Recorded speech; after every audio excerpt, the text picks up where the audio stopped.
Okay, so here we are in the post show of our, as Ross was putting it, our Fannon Seabolt Watson household tradition now, 2 years running and more to continue. Was it 3 years running? 3 years. 3 years running of watching the original Die Hard as our Christmas movie. We figured we'd share it with the Beagle Movie Club. So once again, for those who just now are joining us, Meg, who once again is off screen, but there she is with the Wookiee hat, the most amazing Wookiee hat. The best Wookiee hat. Yeah, a woman wears that, ain't afraid of nothing. Her husband, Sean Gustafson. Chris over there in the corner, see if we can at least see his hand if he waves his hand over.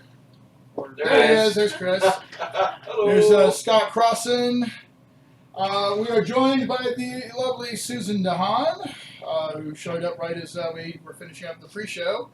I'm Sean Patrick Fannon, a.k.a. Well, Sean, everything should be Die Hard as far as when you're gaming Fannon.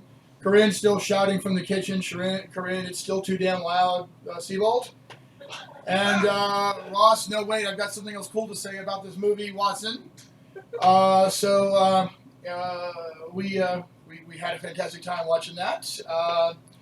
We watched Hans Gruber fall from Nakatomi Plaza. It's Christmas. We actually sang. There's a Christmas Carol moment where a bunch of us sang a variation on "Let It Snow," "Let Him Fall," "Let Him Fall," "Let Him Fall," and we all enjoyed the great redemption moment for Al as he put a few bullets into the gargantuan. Basically, it was like a horror movie monster moment with Carl. Yep. Carl is like Carl was the precursor, I think, to Jason Voorhees, quite frankly.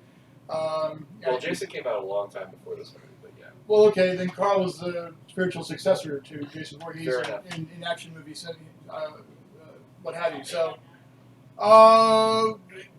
awesome, good times. I'm going to turn it over to Ross. What you got to share with us in the post show? Okay, so really quick, one of my favorite things is Reginald VelJohnson, who plays not only Carl Winslow in Family Matters, but plays Al Powell in Die Hard and Die Hard 2. What a lot of people don't know is he actually reprised the role of Al Powell in the TV series Chuck. He did it twice in 2 different episodes. Oh my God. Some fun things about Die Hard. Originally, Robert De Niro was cast as John McClane and had to pull out due to the movie Midnight Run, which actually appeared the same year. And part of the reason why Die Hard, the first movie, in my opinion, is so good is because we get a lot of time with the secondary characters. Al Powell, even Dwayne, the police chief, they all had their parts expanded. And the reason why the secondary characters had their parts expanded is because Bruce Willis was so busy because he was also filming Moonlighting at the same time. He was paid, at the time, an unheard of figure. He was paid $5 million for the role of John McClane, which, 1988, $5 million is serious money. Yeah, no kidding. And, I mean, there is a shit ton of trivia about this movie. It's literally just go look it up on IMDb and go crazy. I mean, I could talk about it all day. Look it up on TV Tropes. It's fantastic. But this movie is a definitive landmark watershed moment in action movies, and I love it. I just love it. Well, it kind of does. Yeah. It defines the 80s action movie genre in some ways. In some ways, it really does. Yeah, if you tie in a time frame to the genre, sure. Yeah, it's got the genres one-liners. always change in time, so. Yeah, and of course, this along with Robin Hood, Prince of Thieves, is what put Alan Rickman as an actor on the map. Everybody was like, "Oh, he was that guy." Right, those two, this film and Prince of Thieves really catapulted him into fame, which, thank God, because he's so goddamn good. Hey, you said during the movie, you told us something about the scene with Alan Rickman. Oh yeah, when he falls off. No, the before that. We'll tell that one too.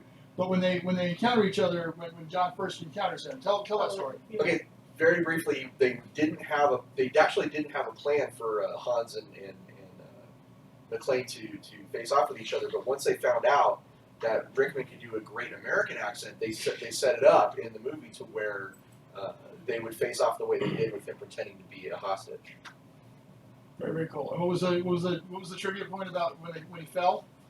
When Hans falls off the tower, they had told Rickman that they were going to count to 3 and then release him, and they just released him right at the beginning. And so the look of shock on his face as he falls is absolutely real. Dirty director tricks. Well, Susan, was it worth it driving up to enjoy Die Hard with us? Yeah, it's I heard it's definitely one of those non-traditional Christmas traditions, and it's really fun to watch it, even though it hurts my brain every time. And it's so stereotypical 80s that you're just like, so glad I didn't grow up. The that hair, way. the shoulder pads, The machismo. the machismo, yeah, it's all in there. Scott, final thoughts for us tonight? Nakatomi Tower was an inside job. All right. Chris? You're truther about Nakatomi Tower. Sean? It's been years since I watched it, and it held up really well, which is something you can't say about a lot of movies. Yeah, and Meg, you were saying before that you had seen it like 20 years ago, and a bunch of everyone was like quoting the crazy hell out of it. So when I saw it, it was just out on VHS, and friends had me over, and they had these other friends who knew every line and decided that we should all hear them say every line. So I didn't really hear Alan Rickman until tonight because other people decided I needed to hear them. So, but yeah. So you're glad you had a chance to watch it again? Yeah.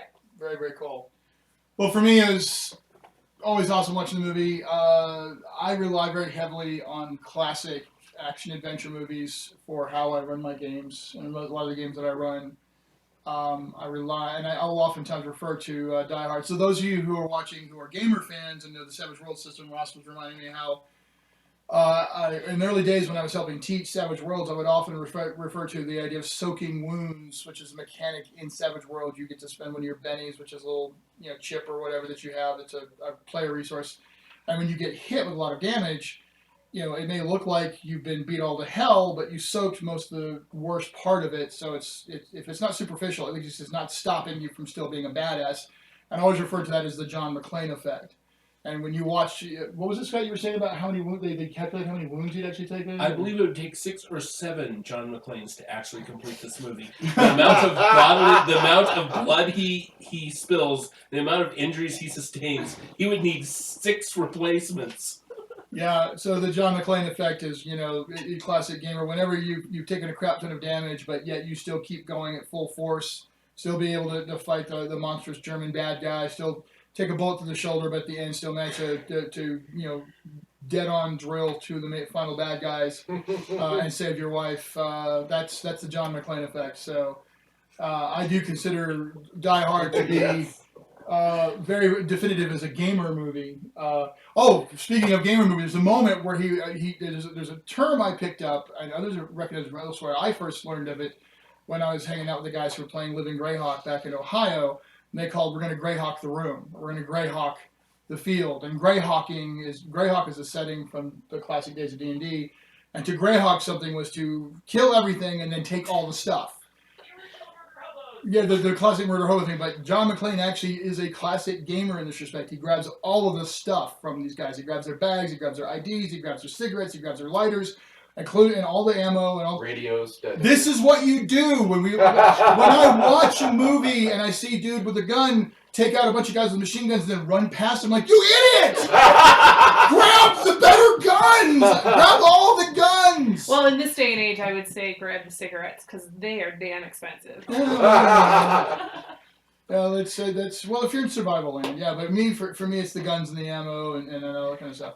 So anyway, there it is, our Evil Beagle Movie Club post show. I don't know, I will not be here next week, so we're taking a break, but I'll be posting up on the Evil Beagle Movie Club what the next movie is going to be. So stay tuned.